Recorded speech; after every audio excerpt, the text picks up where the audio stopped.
Во време кога јавната цена е често маскирана со емоции, негативност и негативен набој, има луѓе кои храбро се борат и пливаат на површината. Една од нив е телевизиската водителка Цеца Николова, која што може да се карактеризира како храбра жена, достоинствена, која секогаш е со позитивна енергија, без разлика што ќе ги приреди животот и слободно дише во тој живот. И, што е многу битно, е своја на своето. За Hype TV денес ја имаме токму Цеца, да не раскаже нешто за неа, за незиниот живот и за сето она што се нарекува телевизија. Цеца, добро ми дојде во Hype телевизија, се надевам дека се чувствуваш пријатно, како се ми? Нивоша, најпрво ти благодарам многу за поканата, уште повеќе ти благодарам за спектакуларната најава, уште малку ќе си поверувам во сето тоа што кажа во најавата, убаво звучи вака од страна кога ќе се слушне, инаку сум одлично, како си ти, се надам дека си добро. Одлично, и морам да ти признам дека се што кажа беше онако од срце на менето и го мислам сето тоа наискрено. Цеца, твојата животна приказна започнува во СОС детското село. Колку тоа искуството обликуваше како професионалец и личност денес пред камера? Убаво прашање. Често пати велам дека ако не сум растела во СОС детско село, односно животот ако не ме однел така, ако не ме тргнал од моите родители, да кажам, кој зна каде би завршила.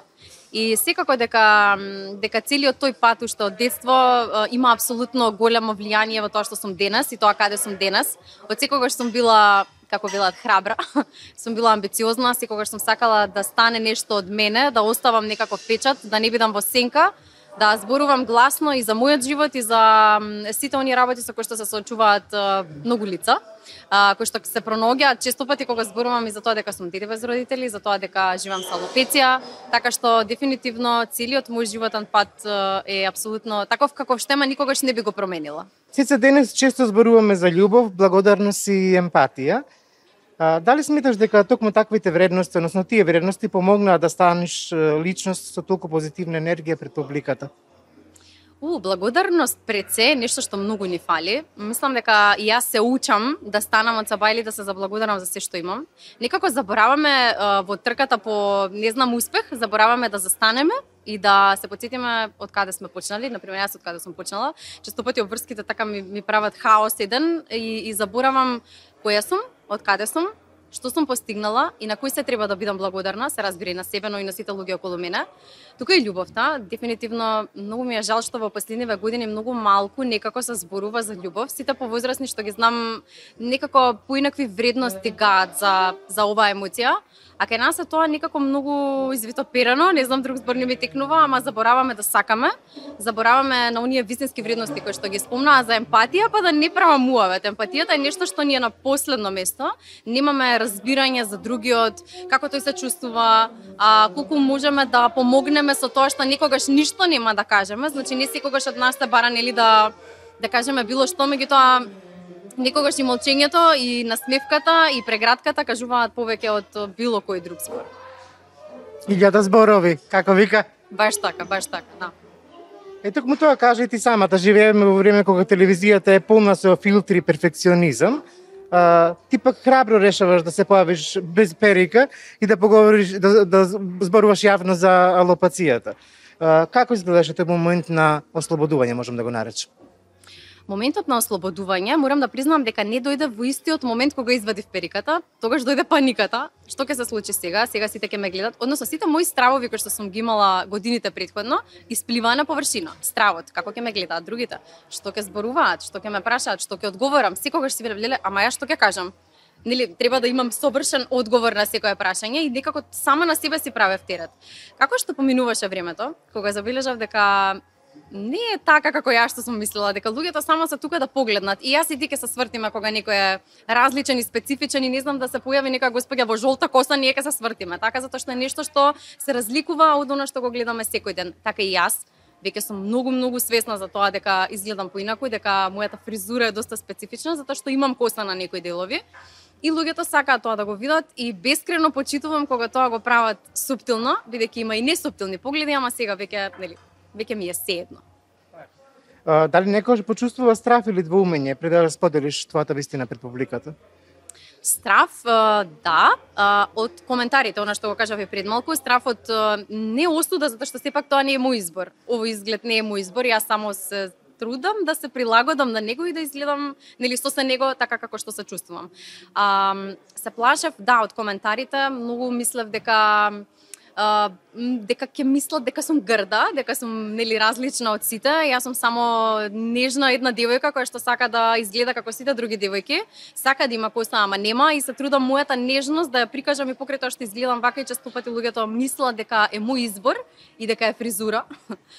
И као зошто вака, зошто девојчево не пуштило коса, радо би, ама нели, тоа е ситуацијата каква што е.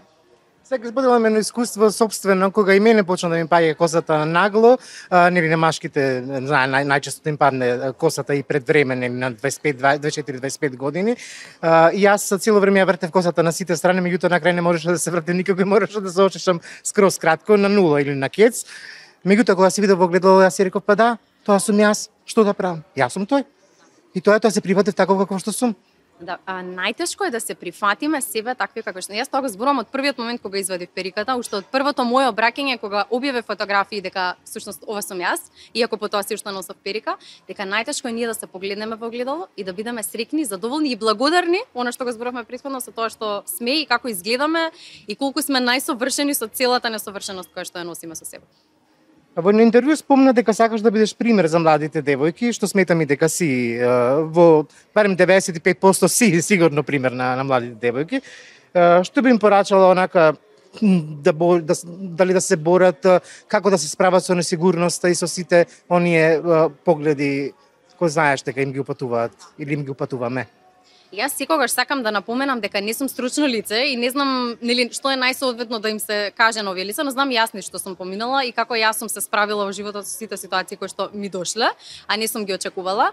Она што можам да им кажам е дека мора да го пуштат нештото да отиде, значи мора да се соочат со себе, затоа што во моментот кога ќе се ослободиме од тој страв, доаѓаат квалитетите на површина. Доаѓаат сите други работи со кои што не се занимаваме во моментот кога сме преопседнати со тоа како изгледаме, дали сме добри за околината, дали општеството ќе не прифати вака. Не, општеството секогаш ќе има што да каже.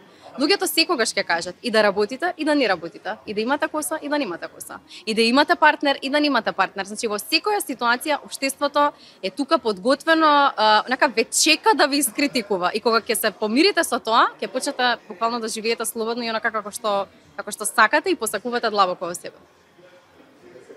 Од СОС детското село до тебе водителка. Тоа е голем пат. Кој момент вака би го издвоила според тебе како пресвртница во твојата кариера? Бидејќи ти и пишуваш, by the way. Да, пресвртница во мојата кариера беше апсолутно шансата што ми ја даде Канал 5 телевизија. Во моментот кога кажав гласно, јас сакам да бидам водител, колку и да се плашев дека можеби нема да се согледаат моите квалитети, затоа што ние имаме многу квалитетни водители и јас секојдневно учам од сите, не само моите колеги во Канал 5, туку и од вас и од сите од другите телевизии, затоа што јас сум можеби најмладата или една од најмладите водителки во моментов. Ако зборуваме за утринска, дефинитивно сум најмлада, така што секогаш имам многу што да се научи. Пресвртницата во кариерата ми беше кога застанав во студио во Канал 5 и кога реков добро утро почитувани, јас сум новата водителка на Канал 5 телевизија. Предпоставам дека било многу емотивен момент и страф и паника, меѓутоа и среќа веројатно. Морам да ти кажам, ова не сум го кажала никаде. На првото мој интервју беше гостинка Јованка Тренчевска. И требаше да ја поставам прашање кое што мене па приватно ми е блиско и бев баш подготвена за таа тема. Колешката Јелена беше од другата страна и јас буквално такво срцебиење во животот не сум почувствувала. Вака јас седам од левата страна ми стои тогашната министерка и сега мене не ми е страв дека таа е министерка што ќе ја прашам. Мене ми е страв како ќе го формулирам прашањето и што ќе си речат гледачите, затоа што во еден момент на тоа столче седнува некоја друга водителка која што идејата на директорот беше само да го поставам прашањето. Ниту да се представам, ниту ништо. Баш изненадување. И јас само мислев дека вака од другата страна ќе се онесвестам. Буквално само сам улев да не се онесвестам, да го поставам прашањето, зашто одма после тоа требаше да има реклами. Е само чекав рекламите да дојдат. Значи тој момент буквално не се сеќавам како успеав да го формулирам. Страв ми е ден денес да отворам и да проверам. Сега може вашите гледачи ќе се заинтересираат да проверат како изгледа тој момент. Иако сите блиски околу мене викаат дека сум зрачала со само доверба и со убава енергија, ама јас во себе мислам дека тој ден штом не се онесвестив, никогаш не. Го разбирам тоа чувство потполно, бидејќи работам исто со камери, можам да те разберам секако.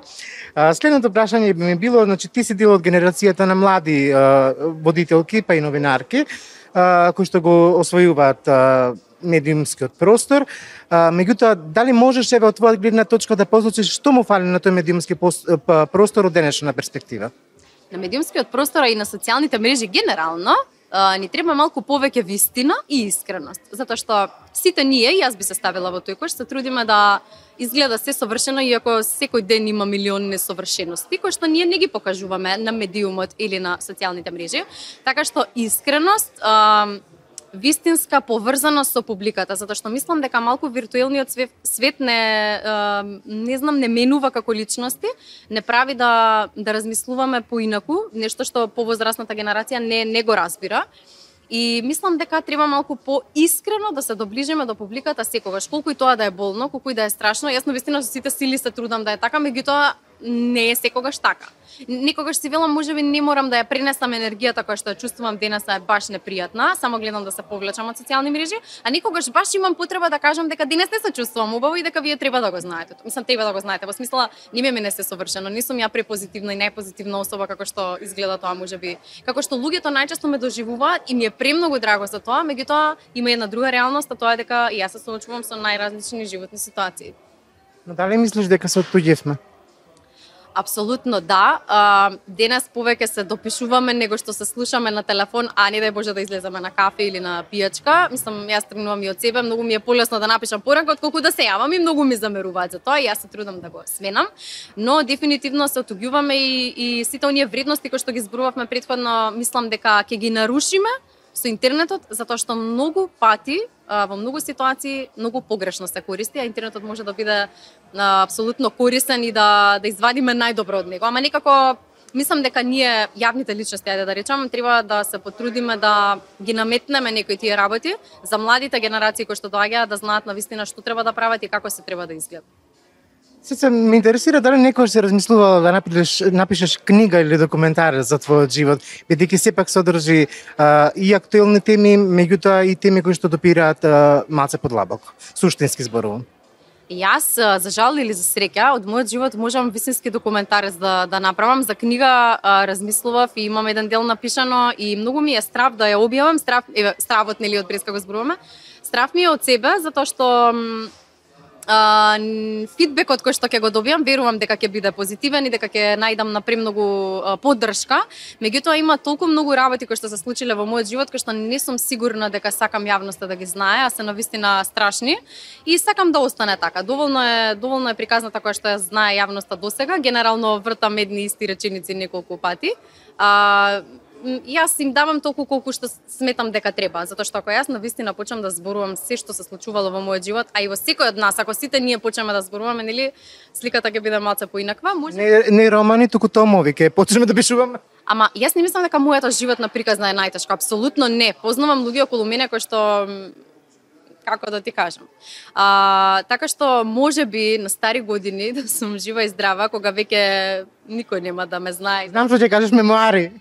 Баш така, да оставам нешто, ако нели се надевам ќе имам семејство до тогаш, ако семејството е окей со тоа, нели? Тогаш да. Сега за сега доволно е. Колку е тешко да се остане природен и искрен денес? Најтешко.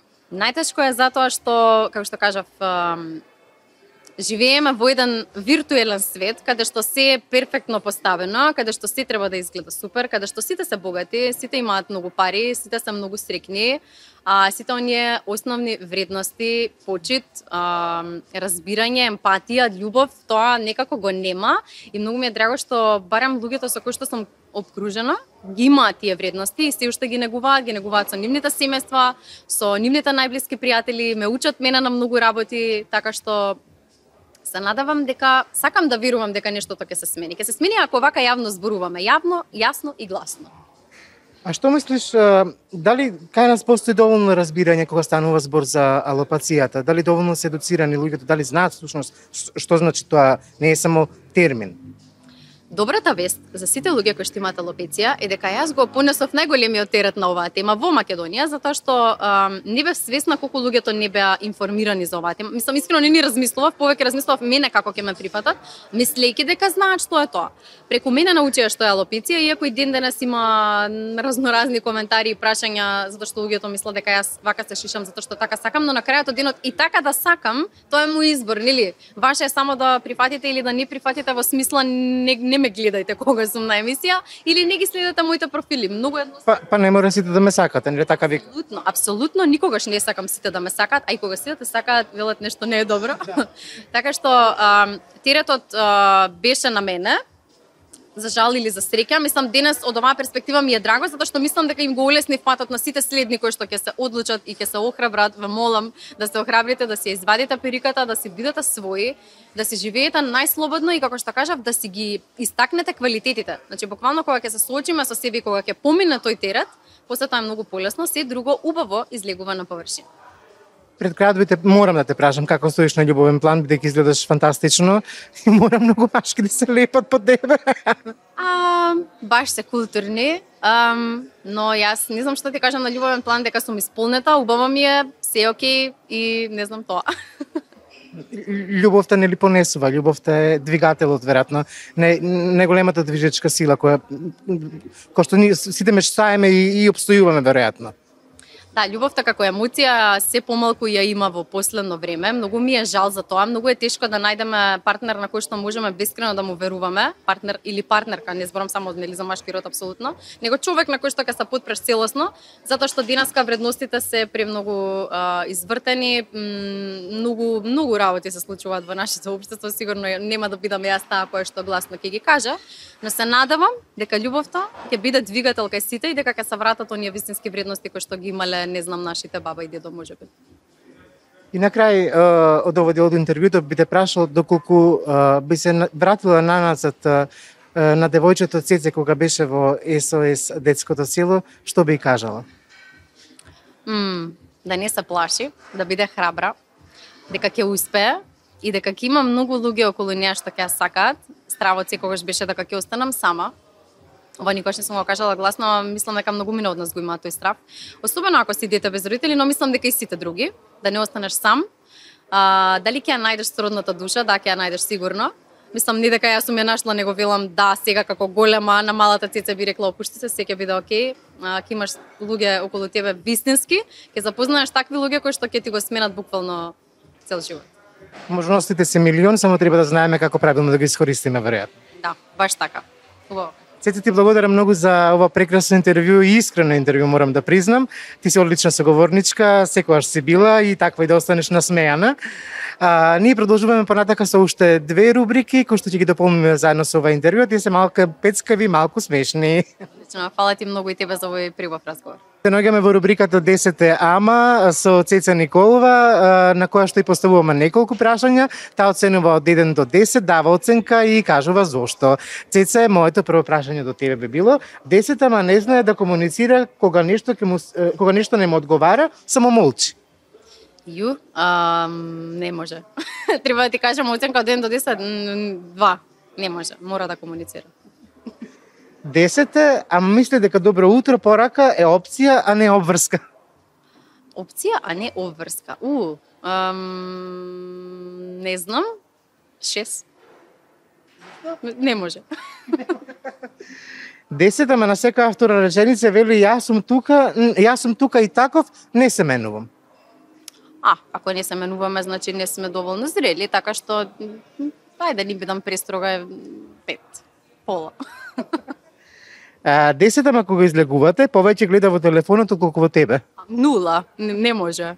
Значи кога излегуваме, телефонот на страна си стои. Да, сите ние имаме работа и обврски, ама тоа може да биде многу суптилно, кратко и коректно. Така што 0 ти кажа во ствари готово да. 10, ама мисли дека комплиментот за жена е не изгледаш лошо денес. Не изгледаш лошо денес, страшно. Не треба комплименти, плиз. Не знам. 5. Леле, многу сум лоша, нели? Не. Некој цело време кажуваат 0. Добро, значи окей, ја гледам да балансирам на пола, вака 5. Окей, добро. 10, ама не сака да танцува, па дури ни на својата забава. Некогаш и јас не танцувам, иако нели?